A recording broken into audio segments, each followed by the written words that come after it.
And also, would you think na meron pa ring check and balance sa ating gobyerno? Knowing the fact that there are a lot of issues that has not not been resolved since. Oo naman, naniniwala pa rin naman ako sa ano natin, sa justice system natin.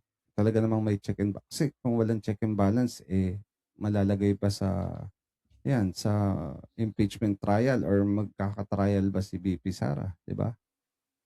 And ito rin yung, tungkol sa flood control, 'di ba? Kung wala tayong check and balance, ma tingin tingin mo lalabas yung tungkol sa anomaly ng flood control? Siyempre hindi na, maitatago na lang 'yan, 'di ba? Mhm. So, naniniwala ako meron pa rin, meron tayong check and balance sa Pilipinas.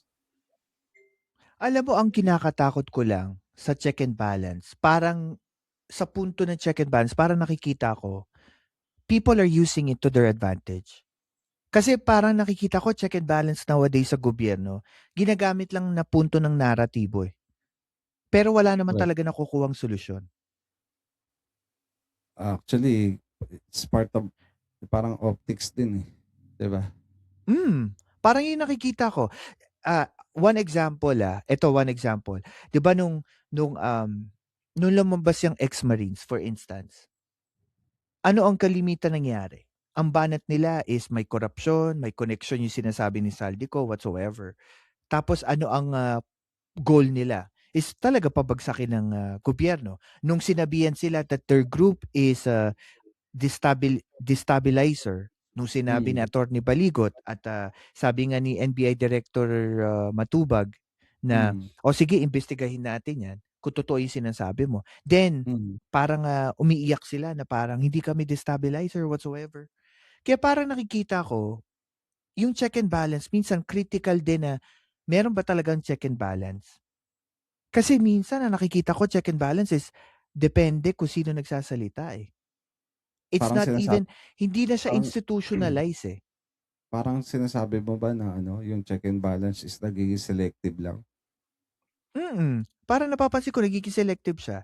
Kasi tingnan mo 'to bots Stens ano, lahat ng issue sa politika, bakit eto naman napapansin ko, ewan ko sa mga listeners natin kung napapansin niyo po, Hmm, anytime na may mangyayari sa politika sa gobyerno, ang unang-unang binabanatan ang presidente, even if wala naman siyang kinalaman or hindi naman niya alam.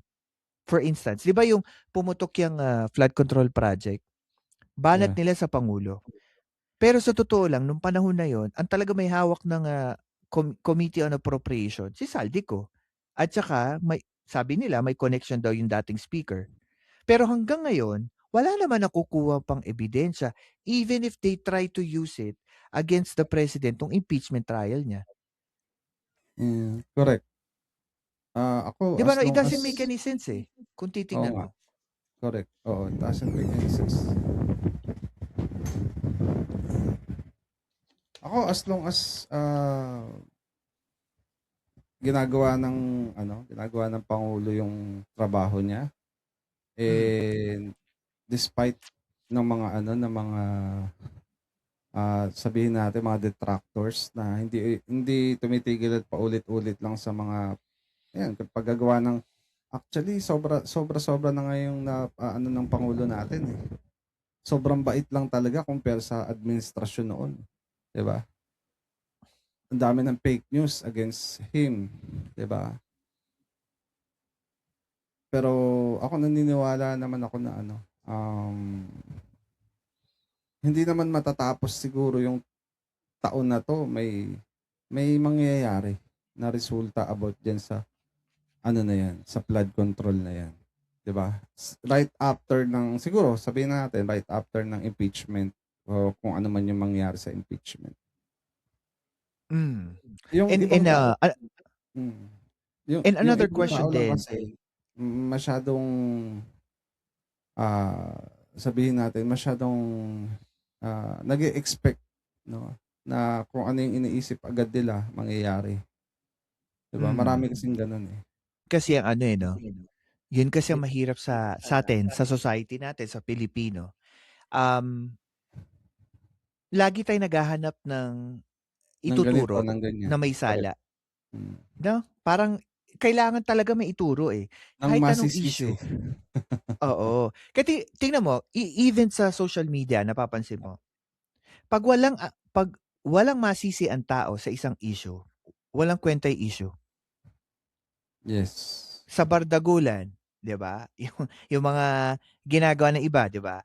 Hmm, Kung wala silang mapupunto na isang tao na patutungkulan nila ng kahit anumang issue, walang kwenta yoong, topic. Most of definitely kasi yun naman talaga ang saysay ng bardagulan, 'di ba? Sa hmm. pulitika gano'n din. Parang lagi na lang talaga maituturo na may kasalanan kahit wala namang kasalanan basta ituro lang natin na may kasalanan.